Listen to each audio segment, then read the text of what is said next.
Jody with Jody Stokes Fitness.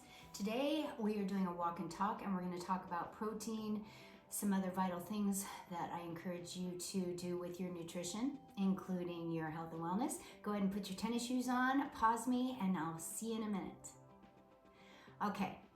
So there's a lot of research out there about protein. It can be confusing. There's micros, there's macros. By the way, macros are your carbs, proteins, and your fats. Micros are your vitamins and minerals. All right, so we're going to be very specific about your macros today. I do not count calories.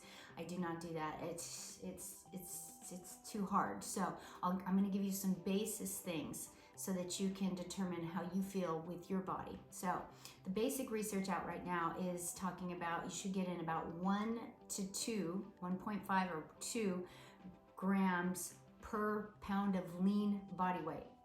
We don't always know our lean body weight, right? Unless you're getting a BMI test. So, okay, so lean body weight. But as we active age, because I refuse to use the word senior, so as we actively age, we lose our muscle. We lose about 5% every decade after 40. So we want to continually keep our muscle on. And there's a couple of reasons why we want to keep more muscle on, right? To protect our bone, to protect our body. Also, the more muscle we have, right? The more post-metabolic burn we have, the more our metabolism increases. So we want to focus on that. All right, how do we get that much protein into our diet in every meal, every single day? Now, remember, you might have different dietary needs than I do. So I'm kind of giving you a broach of what I do during the day, or what I try to do during the day. All right, there's also a lot of things about intermittent fasting. I do not focus on intermittent fasting, but I really don't always eat breakfast right away in the morning. And that's because I get up very early to go to clients' homes and I'm really not hungry. So intuitively, I'm not necessarily feeling like I need something to eat. However, I do believe that that first meal should have a significant amount of protein in it, right? In every meal. So I try to tell a lot of my clients that if you're working off of maybe a salad plate, right, and about a quarter of that is your protein, and then 3/4 of that are your carbohydrates, your complex carbohydrates, right, your vegetables, your fruits, and things like that. So to give you an idea, a hard-boiled egg is about 6 grams of protein, so 2 is 12. Right, you get in a couple of hard-boiled eggs in with maybe some fruit, banana, some blueberries. And remember, when we talked about the Institute of Functional Medicine in my last podcast, it mentioned that they encourage you to get in 9 to 13 servings of fruit/vegetables in your diet a day. And just remember, a serving is only a handful, so don't stress the 13 of it, and try to get a variety of different fruits and vegetables in your diet a day. Okay. Turkey sandwich is about 27 grams of protein. Turkey burgers can be anywhere between 28, 30, right? We're talking about maybe 3 ounces. Grass-fed, grass-finished beef. If you aren't sure what grass-finished means, it means they're not giving them grain, okay, at the end of their day, which sounds awful and might make you a vegan at the end of the day. So, you're trying to get approximately, if you were to take all of that based on your lean body weight, I want to say you're trying to get in about 20 grams of protein every meal. I think that people would agree with me. So you're trying to get it in the morning. Sometimes a lot of protein might make me feel sleepy, so I might obviously get in 12 grams of eggs in the morning with some fruits and maybe there's a vegetable in there, some salsa, whatever. Then I'll usually have a snack about 2.5 hours later, and that's because I am very busy in my day. I am very active, and I do need to continually keep my motivation and my metabolism going. So I might have a shake with whey in it, or pea protein. I may have a very healthy energy bar. I'm not a big fan of those unless it's an emergency and I'm driving and I need to eat. So I try to get in a good bar that has, at least 15 grams of protein in it. And be careful with your serving size on those guys, because it might be 2 servings. So really do read your packaging. Lunch might be a half of a turkey sandwich. I'll load it up with turkey though, and spinach and tomatoes and maybe some pickles, because we like our pickles. So and some mustard. And then in the afternoon, I may have a handful of nuts and half of an apple. I really love citrus. I might peel myself a grapefruit. And then for dinner, again, I'll have the plate with, about a 3 to 4 ounce piece of lean meat, free range chicken, organic, grass-fed, grass-finished, and a ton of salad. I am the master salad maker.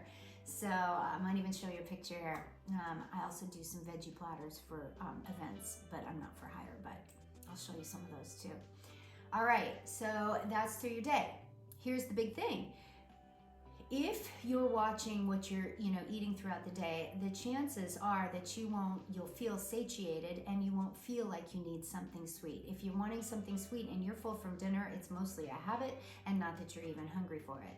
Most of my women do like something sweet. Some of us are salty. So if you're getting in all these fruits and vegetables, again, the likelihood of you wanting to have some kind of snack is minimal to none. So you want to keep getting all these things in. And I don't think that I mentioned this yet. The reason I mentioned a salad plate is because your stomach is literally only 2 fists big. It is.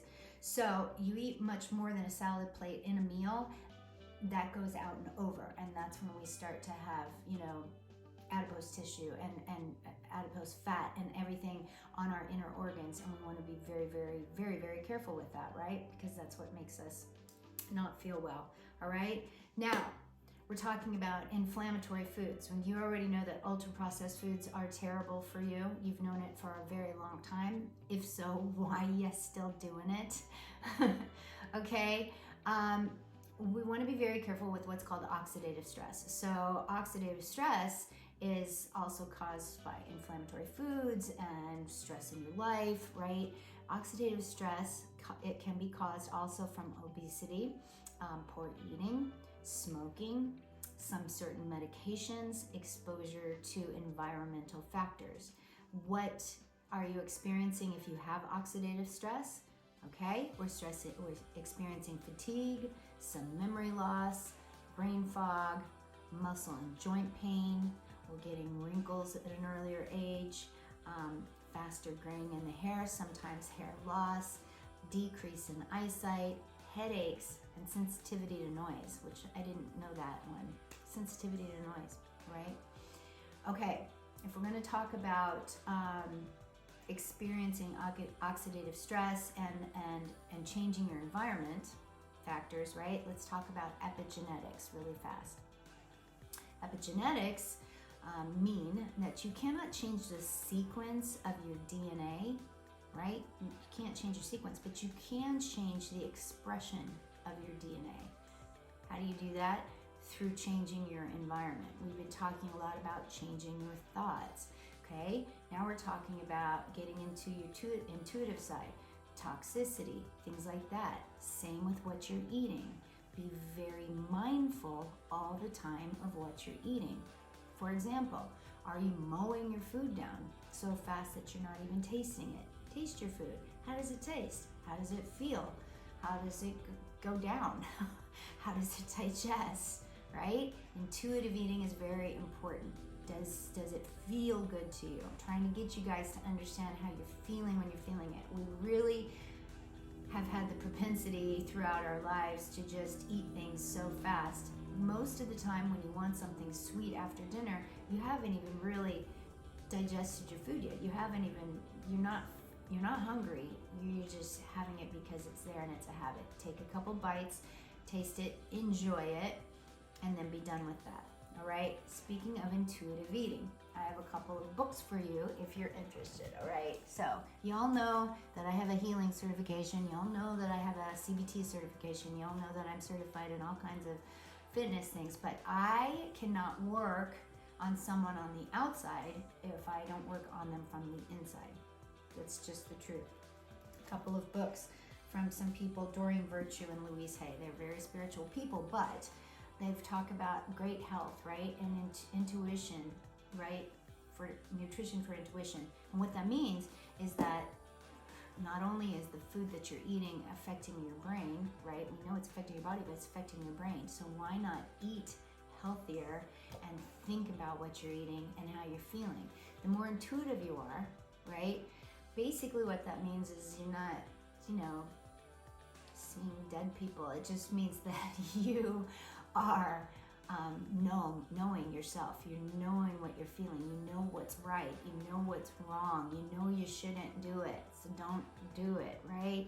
You know you shouldn't eat that, or and I don't want to put too much stress on it because you want to enjoy life. But if we are trying to be healthier, we are trying to lose weight, we are trying to do all these things on a consistent basis, then we want to be very intuitive and mindful of what we're doing all the time. All right, so in conclusion, right, we want to preserve our lean muscle mass for obviously longevity, so that we can burn more calories, right, so that we can increase our metabolism, right? Number 2 is to reduce oxidative stress through environmental changes. Eliminate toxicity. Say no. Be empowered because you said no, right? And lastly, use your intuition. All right, it's there for a reason, and it wants you to listen to it. All right, you guys, that is it. Be fit. See you for the next set of exercise programs, which will be coming up at the beginning of